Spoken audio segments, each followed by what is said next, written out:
menyatakan bahwa terdapat semacam bunker di dalam kampus. Setelah saya melihat di lokasi, ternyata yang dimaksud bunker itu adalah tidak benar. Jadi yang benar itu adalah brankas kecil, brankas yang berada di bawah lantai.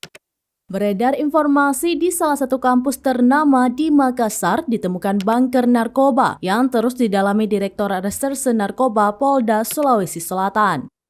Adapun hasil analisa sementara sudah ada sekitar 3 kg narkoba yang beredar.